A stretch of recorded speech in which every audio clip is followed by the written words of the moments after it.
Sounds good, buddy. I'm glad I could be that outlet for you. You know what I mean? Like it is what it is. But I understand where they're coming from because it's like they're sitting there alone at the clock in the morning, and like those are the people. Those are those people. Right. You know, like anybody that's like, I don't know anybody that hates me when they've got a chance to sit with me and bullshit with me or hang out with me. Like, you know, people listen to other people and they hate me, but it is what it is. I mean, you learn how to, you get numb to it. You know what I mean? Like, it was funny. I was actually talking to my coach because, you know, somebody would say something negative, and he's like, you know what's really funny? Is like 2 years ago, you would have probably gotten really upset about that. He's all, but now, you're just like, you know, like people throw out all these whatever it is, and it's like, I don't really care, because that's not me, and it's forced me to get to that.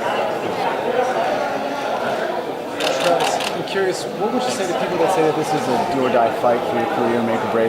I would say that they're completely on point. I mean, you know, I'm not in this business to get my ass whooped. You know what I mean? I'm not in this business to be second place. I'm here to make a run for that title and hold that belt. And the second I don't feel like I can do that anymore is the second that I'll most likely retire. Can you confirm he's going to be in your corner on next Saturday night? Yeah, Ricky Lindell and Ray Seffer. And then obviously it's been a bit of a tumultuous couple of years for you. You seem to have taken the high road at every venture. Sure. How have you learned to take the high road, and has that always been your style? Yeah, that's who I am as a person. You know, like I don't need to knock anybody down.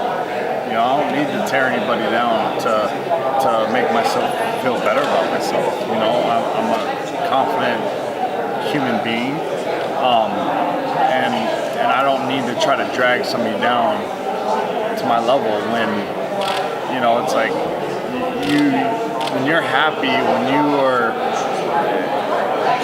living your life, you don't have the time in your day to go out and tear other people down. You know what I mean? And that's what I think a lot of people lose sight of that, because it's like we're in the society of like keeping up with the Joneses. Like, people get jealous of other people's success instead of seeing that success and being like, you know, how can I work hard to get that? How they're happy, how can I earn that? People want to be given happiness, they're not willing to earn it.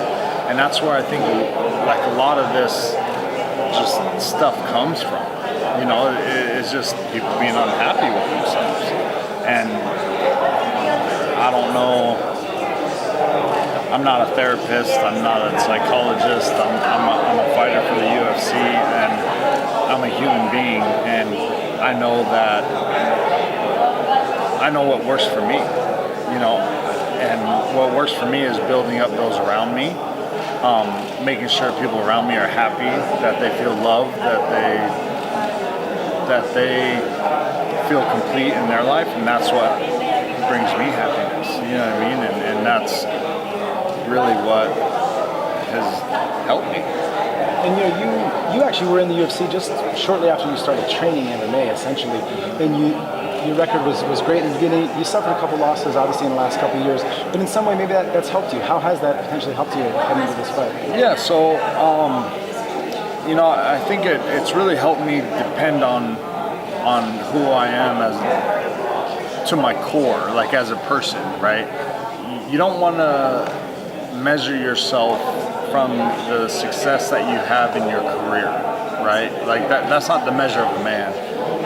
What you've accomplished, what you haven't accomplished, how thick your wallet is, or anything like that. Like it's how, you know, it's like I was saying, the people that are closest to you feel completed, feel loved, feel, you know, protected, feel, you know, like they're like your part in their life is fulfilled, and so it's like that's really what's had to kind of help me pick myself back up, is that, you know, this is a part of my life, it's not my complete life, you know, and so other parts of my life have helped pick me up to bring me back to go out there and compete and to give me that drive and that desire to go out there and win.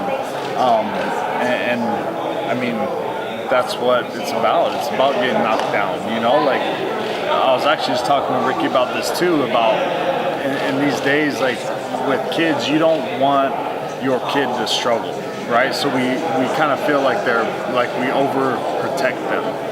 But then as soon as they get like kind of let loose into the world, you know, they get devastated from one little hiccup in life because they never had to deal with anything growing up because you were protecting them, you know, and you can't know the good stuff without the bad. And so anything bad that happens in your life really helps you realize the great things that you have, the great aspects or people in your life or situations that you have that you should be thankful for. You're fighting a guy who is predominantly a grappler and on the ground.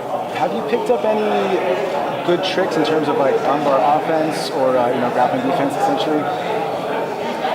Yeah, I'm kind of, like you said, I'm relatively new to the sport, so I'm constantly learning. And having a coach like Ricky Lindell and Neil Melanson and Ray Seffo, and you know, I just started working this camp with Josh Barnett and having them really like kind of mentor me and help me out. I mean, those guys are a cornucopia of knowledge that will never end. You know, they any one of those guys have probably forgotten more than I know.